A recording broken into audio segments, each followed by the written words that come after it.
كبرات خاتلتي بالميديا حدش عمت بسلام نابس حدش معرف كناتو زخالنا لعل እግዚአብሔር ሙሉ ምስጋና ይሁን ንኹልኩም ተኻተልቲ ዛ ቻናል ድማ ዓመት ሰላምን ረህዋን ኮነልኩም ይምነ ሩሳች ዓመት ናይሎም ይዛዕባና ኣብ ካናዳ ዘጋጥም ዘሎ ብሰንኪ ከቢድ ስኖው ወይ ድማ በረድ ከምኡን ኣብ ካልጋሪ ዘጋጠመ ሓደጋ ዝኾነ ብሪጅ ስለስተሰብረ ዓቢ ሽግር ገጢሞም ዓቢ ፍላል ገጢሞም ዘሎ ብዛዕባ ዘውን ክንዛረቢና ካልውን ኣብ ካናዳ ዘጋጥም ዘሎ ሁሉ ኩነታት ዓመት 2026 ብዛዕባ ዛርእስታት ክንዛረቢና ኣብ ሰሜናዊ ኦንታሪዮ ዘጋጠመ ታሪኻዊ ማዕበል ንከተማ ቲመንስ ብኸቢድ በረድ ከም ዝቐበራ እዩ ዝፍለጥ ዝኻ ዜናታት ክልቀ ከምዚ ኣብዚ ቪድዮ ትሪኦ ዘለኹም እቶም ነበርቲ ናይቲ ከተማ ብጣዕሚ ከም ዝሰንበዱን ከምዛ ዓይነት በረድ ዳርጋ ንደገ ካብ ገዝኦም ንደገ ንኽወጹ ስቃለሱኹም ነበሩ እዮም ዝገልጹ ልክዕ ከምዚ ቪድዮ ትካተልዎ ዘለኹም ማለት እዩ ቅድሚ ሕጂ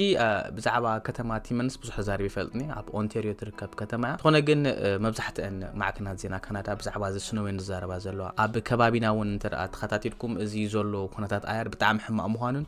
ዳርጋ ሓደ መብዛሕትኡ ሰብ በዚ ሓድሽ ሰዓል ተጠቂዑ ሕማቕ ሰዓል ሓሚሙ ጎሩ ተዓጽዩ ዳርጋ ጎረኻ ዝዓጹ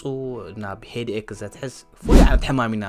በፂሕና ዘሎ ሰዓት እዚ እንታይ ምዃኑ እውን ኣይፈለጥና እዮም ዳርጋ ሰዓል ግን ዳርጋ ከምዚ ኮቪድ ዝዓይነቱ እዩ ፍሉይ እዩ ዶክተር ኣይኮንኩን ዝኽብለኩም ኣይክእልኒ ግን ብጣዕሚ ሕማቕ ሰዓል መፂሎ መብዛሕትና ኸ ፍሉ ሲዝን ኩሉ ግዜ ምስ ዊንተር ኢና ተኣሳስሮ ምዝስነው ዘሎ ኸ ሰብ ዓቕሉ ይፅይቦ ዘሎ ናብ ከተማ ቲመንስ ዝርከቡ ናይ ህዝቢ ሰራሕተኛታት ድማ ብዛዕባ እዚ በረድ ገለ ካብ ዝሃቦ መግለጽ ኣሎ ሓደ እተን መኻይኖም ኮምፕሊት ተሸፊነን ዳርጋ ሙሉ በሙሉ ብጎነን ስኖ ብውሽጥ ብላዕሊ ስኖ ኮምፕሊትሊ መእተዊ ከም ዝሰኣኑን ዳርጋ ተን ስኖ ክጸርጋ ዝኽእላ መኻይን እውን ኣዝየን ከም ተሸገራን ዋላ ሰበስልጣን ናይ ካናዳ ክዛረቡ ከሎ ፕሊስ ተጠንቀቁ እዮም ዝብሉ ዘለው ሙሉ ኣርስቲ ብዛዕባ ዜና ክነግረኩም ንነዊሕ እዋን ኣብታ ከተማ ዝነበሩ ነበርቲ ምስቲ ኣብ 1983 ዘጋጠመ ዝኽሪ እቲ ዝነበረ ህወብላ ነዝናይ ሎሚ ዘጋጠመ ኣብ ቲመንስ የነጻጽርዎ ኣለው ትካል አካባቢያዊ ኩነታት ኣየር ካናዳ ድማ ኢንቫይሮንመንት ካናዳ ከምዚ ዝገለጾ እቲ ማዕበል ብቁልጡፍ እናሓየለ ከም ዝኸይድ ዘሎን ኣብ መላእ ኦንታሪዮ ኪቤክ ክበጽሕን ሓደገኛ ንፋስን ከቢድ በረድን ፈጢሩ ከም ዘሎን እዮም ዝገልጹ ስለዚ ኩልኩም ነበርቲ ካናዳ ብፍላይ ኣብ ኦንታሪዮ ተቐመጡ ኣብ ኪቤክ ተቐመጡ ክትንቀቐለኩም እዚ ስኖውዚ ኣብ ታሪኽ ካናዳ ከምዚ ዓይነት ቁርብ ዲሰምበር ኢና ናይ ተፈልጥን ኣነ እውን ኣብ ካናዳ ካብ ዝተቐመጡ ክለን ዓመታት እዚ ናይ ሎማ ዓመት ቁሪ ኣዝዩ ሕማቕ ከም ዝበረአ ኣነ ክገልጽልኩም ፈቱ ክሳብ -40 ሪኤ ኣለኹ ግን ከምዛ ዓይነት ናይ ሎማ ዓመት ንፋስን ቁርን ሙኻምስቲ ሕማቕ ሰዓል መብዛሕትኡ ሰብ ሓይሞ ዘሎ ኣዝዩ ደሰክፍ ምዃኑ እየ ድሪኦ ዘለኹ እዚ ኩነታት ኣየር ሓደገኛ ብምንባሩ ምምሕዳር ከተማ ናይ ቲማንስ ትማሊ ዝኾነ ሰብ ካብ ቤቱ ንኸይወፅእ ኣጠንቂቖም ነይሮም ሕጂ ገለገለኹም ዜና ዘትካተለኹም ወይ ዌዘር ኣብ ቴሌፎንኩም ኣብ ዳውንሎድ ይገብርኩም ኣለኹም ዳውንሎድ ትገብሩ ኣለኩም እዛ ዓይነት ቁሪ ክመጽእ ከሎ ንህይወትኩምን ሓደገኛ እዩ እንተዳ አንተ ዓይነት ይመጽእ ኣሎ ቁርበት ክትሪዩ ደይከኣልኩም ከ ኣብ ሓደጋ ይኹም ክትቃልዑ መብዛሕትኦም ሰባት መኻይኖም ኣብ ማእከል ጽርግያ ተዓጊተን ጠላላ ክወጻ ከም ደይከኣላን ሓዲጎምን ከም ዝኸዱን እዚ ድማ ኣብታ ከተማ ተራእይ ዘይፈልጥ ኩነታት ምዃኑ እዮም ዝገልጹ ዘለዉ ዋላ እውን ንሕና እውን ኣብ ኤድመንተን ኣነ ዝቕመጥ ኣብ ኤድመንተን እውን ብዙሓት መኻይን ካብ ጽርግያ ኣብቲ ሜይን ሮድ ማለት እዩ ሜይን ሮድ ኩሉ ግዜ እዩ ዝጽረግ ኩሉ ግዜ እዮም ዳኣሊዎት ስኖ ካብ ሜይን ጽርግያ ወፂኻ ግን ናብ ዝኾነ ዓይነት ቦታ ክትእለ እንተደኣ ኮንካ ጠቕላላ ባክኣሊ ካብ ሜይን ሮድ ወፀ ናእሽቱ ጽርግያታት ኮምፕሊትሊ ብስኖ ተጋዒቱ ፓይል ስለዝመልአ ስኖ ዘን ናእሽቱ መኻይን ብፍላይ ዘን መብዛሕትኡ ናትና ህዝቢ ድሕዝወን መኻይን ኣብዚ ሆንዳ ሲቪክ ቶዮታ ኮሮላ ወይ ሼቪ ክሩዝ ናእሽቱ ኒሳን እዚ እዚን ዓይነት መኻይን ከዓ 1.8 ሞተር ዘለዎ ንእሽተይ ሞተር ፍሮንት ዊል ድራይቭን 4 እግሪ ኮነን ዝንቀሳቐስ ፍሮንት ዊል ናይ ቅድሚት እግሪ ዝንቀሳቐስ መብዛሕትኦም ከዓ ኦል ሲዝን ኦል ዌዘር ወይ ናይ ሳመር ጌሮም ዘይቀይርዎ ጎማ ከዓ ይወስሑ ብጣዕሚ ኢኹም ትሽገሩ ዘለኹም ሕጂውን ክነግረኩም ሰኣን ጎማ መቕያር ናይ ዊንተር ብጣዕሚ ዝጽርግያታት ተታሕቱ ተሓዝሞ ሽዑ መውጽኢ ስለትስእኑ ቶትራክ ትጽጉዑ ናብ ቶ ትኸፍሉ እታ ዋና ነገር ክትገብሩ ዘለኩም ግን ጎማኹም ናይ ዊንተር ምግባር እዩ በዚ ጋጣም እዚ ኩሉ ሰብ ዝሽገር ዘሎ መብዛሕትኡ ናይ መኪና ኣይመክሕን እንዲዩ በረድን ጭቃን ኩሉ ግዜ መክሕን እዩ ዝኾነ ኣውቲሳት ሓያትኩም በረድን ጭቃን ከም ደይ መክሕድ ነገርካ እዚ ንሕና ንሪኦ ዘለና ግን ገለገለኹም ካብ ሸለልትነት ተበገሰ ጥዑይ ጎማ ሰዘይት ገብሩ ደሓን ኣብጽሓኒ ደን ምስገለ ትጋጨው ሓደጋ ወዝቢ ፒሪየድ ከጋጥም خالي نقول عن خجات من خالي بشلت الناس ما تصحى رجاجن مشلت نت أنا هنقبله دخل اوكي نابتي ستورينا نملس ابلات بايتو نايتا ختما ابز حج ساعات تي نتعقستي توم حزب تعقست نخغبرو تا عبيتي صرغاتات ببرد سلا زصببه نغزيو حدا مسمر طراي كغلغل كتقومو خمزلو يم دزاربو دلو ابزي ساعات زي مبزحتهم نبرتي انكو مرጫ زلوهم مخعتي برد حسكا نتي برد مصراق طرايكم مخون يم دزاربو غلغلخا اب افتق زخرب برد قومتو كاب حدا سب نلعل سلا زخونه طالله صرغو خمزي كل يوم نزاربو زلو ግን መንግስት ፈይጥወሶ ዘሎ ገዛኻ ጽናሕ ዝብል ሓበሬታ ወጽኦም ኣሎ ብፍላይ ኣብ ኦንታሪዮ ቲመንስ ማለት እዩ ኣብ ከተማኹም ግን እዚ ዓይነት ናይ ብሰንኪ ከቢድ ወይ ኣዚ ኤክስትሪም ዝኾነ ኩነታት ኣየር ዝመጽ ጸገማት ክህሉ ዝኽእል እታ ዌዘር ኣፕ ኣብ ቴሌፎንኩም ግበሩ ሓደ ግዜ ኤመርጀንሲ ዋላ ከይወጽ ከሎ ግን ታ ዌዘር ኣፕ ኤክስትሪም ዌዘር ዘሎ ፕሊስ ተጠንቀቅ ኢላ ትመጽያ መብዛሕትኩም ግን ዌዘር ኣፕ ኣብ ቴሌፎንኩም ስለዚህ ላ ኣይ ትካትሎን ይኹም ሕጂ ግን ካብዚ ዝኸፍ ከቢድ ሆነ ማዕበል ክመጽ ስለዝኽእል ኩላትኩም ተጠንቀቁ ይብሉ ዘሎ ኣብ ካናዳ ተቀመጡ እዚ ኩነታት ኣየር ክትጠንቀቁ ከም ዘለኩምን ኣከራድንኩም ኣጸቢቕኩም ኩሉ ግዜ ዌዘር ኩነታት ኣየር ከመይ ክሆኑ ሃንደበት ከይተረዳእኩም ገለስኖ ከይመጽሞ መገሻርኩም ሓሲብኩም ናብ ገለዲኩም ወጪኩም ኣብ ሃይዌይድኩም ተታሒስኩም ኣብ ሓደጋ ከይትወጽሑ ፕሊስ ጥንቀቁ በሉ እዚ ትሪኦ ዘለኹም ኣብ ካልጋሪ ዘጋጠመ ናይ ማይ ፍላድ ወይ ድማ ሜጀር ዋተር ብሬክ ኢሎም ገልጾሞ ዘሎ ሮብዕ ዘጋጠመ ኮይኑ መብዛሕትኡ እቲ ከተማ ዝነበራ ኣብ ካልጋሪ ዘለዋ ገዛታት ከም ዝተጎዳ ዳሜጅ ከም ዘጋጠመ መኻይን ውን ትራፕ ከም ዝኾና ፍላድ ከም ዝኾና ኦኬ ኢንሹራንስ ስለዘሎ ኣዝዩ ደሰክፍ ነገር ኣይኮነን ግን ልዕሊ 2000 ዝኾና ገዛታት ከም ዝተጎዳ ጽርግያታት ውን ኮምፕሊትሊ ከም ዝተሃሰየ ሕጂ ኦሬዲ ኣብ ካልጋሪ ሄል ከም ዘጋጥም ትፈልጡ ኢኹም برد مالتي عابي كمون زخونه ناي ويزر شجرات كم زقاتن فولتيهم اذا كن فيرست تايم يزقاتم زلو ما تحندبت هي تصبيونكا سو بزح داميجو اتقعبت ختما እዚ ጉዳይ እዚ ሶሉስ ኣብ ካልጋሪ ዘጋጠመ ኮይኑ ብዙሓት ሰባት ከኣብ መኻይኖም ዝነበሩ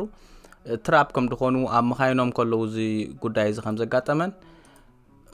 መኻይኖም ኮምፕሊትሊ ትራፕ ከም ድኾና ሃንደበት ዘጋጠመ ኸኣ ብጣዕሚኦም ሰንቢዶም ንሮብዕ መዓልቲ እቶም ሓለፍቲ ናይ ካልጋሪ ኣብ ዝሃቦ መግለፂ ኸኣ እቲ ዝሕዝን ነገር እዞም ልዕሊ 60% ናይ ካልጋሪ ናይ ማይ ሰትይሉ ዝነበረ ጽሩይ ማይ ሰትይሉ ዝነበሩ ዳም ከም ዝነበረ ከም ዝተሰብረ እዮም ዝዛረቡ ዘለዉ ስለዚ ብጣዕሚ ሕማቕ ድኾነ ሓደጋ ይጋጢሙ ዘሎ ብህይወቱ ዝሓለፈ በዚ ሽግር እዚ የለን ግን ዓቢ ፕሮብለም ከም ዝጋጠመን ብዙሓት መኻይን ግን ብሰንኪ እዚ ዳሜጅ ከም ድኾና ኮምፕሊትሊ ፈልጢኹም መኪና ማይ ከኣትዋ የብሉን ወይ ማይ ክትስሕብ የብላ ናሽቱ መኻይን ብሰንኪ እዚ ብዙሕ ፕሮብለም ይገጢሙ እታ ቪድዮ ግን ብቐጥታ ከሪአኩም ሕጂ ንከታተል response citywide water rationing and the close call for drivers caught up in it. An aquatic rescue in the middle of a major Calgary roadway. So we had water coming in, the water filled within a minute to the seats, and my wife was on the phone with 911, and we ended up going through the sunroof. Eric Wisniewski, one of 13 people rescued from their vehicles with water rushing into the street after a critical city water line burst Tuesday night. While the car was rocking back and forth, it's unnerving. And Wednesday morning, Calgarians' worst fears confirmed. This is a catastrophic break along the same feeder main that broke in June 2024. The line carries 60% of Calgary's drinking water. That rupture prompted a series of repairs and plunged the city into water use restrictions for much of the summer. Less than a year and a half later, Calgarians are being asked to do the same, with mandatory and voluntary restrictions citywide. Please limit your showers to 3 minutes. Flush toilets only when necessary. Run dishwashers and washing machines only when they're full. ቀፂልና ንዕዘቦ ኸ ሓድሽ ዓመት ኣብ ካናዳ ከመይ ይመስል ነይሩ ዝብል ሕቶ እዚኣ ሓፃር ቪድዮ ናይ ኒው ይር ኢቭ ዝነበረ ፋየርወርክ ንከታተል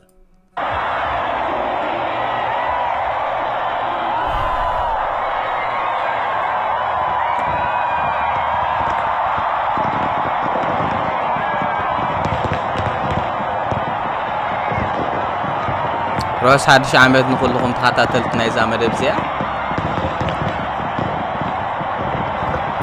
followers ወይ ድማ subscribers ዘይኮንኩም ካ subscribe ክትገብሩ በዚ ሓድሽ ዓመት ምኽንያት ብትሕትና ንሓትት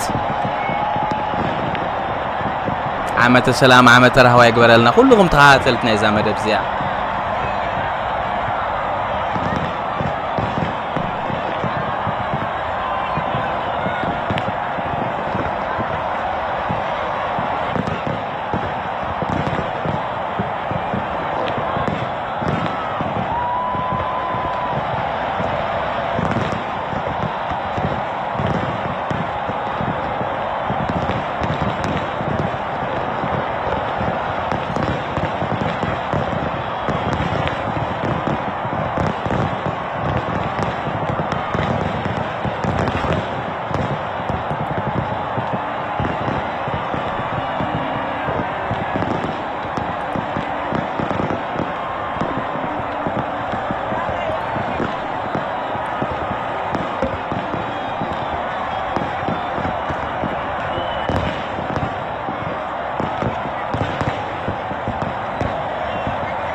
دقيمنا كبرات خاتلتي مدب بين ميديا انقع نابزي حدش معرف كناتو እግዚአብሔር بسلام زبصحنا نخلكم تخاتلتي نازا channel زيا رحس حدش عمت بلكم that's it happy new year ابز زلخمو ناي new year فيستا بسلام بتملو لبيز مني لكم زيب كان راز نبرايو اب قصالي بخال مدب كساب نرهب كن روح ساعه شامت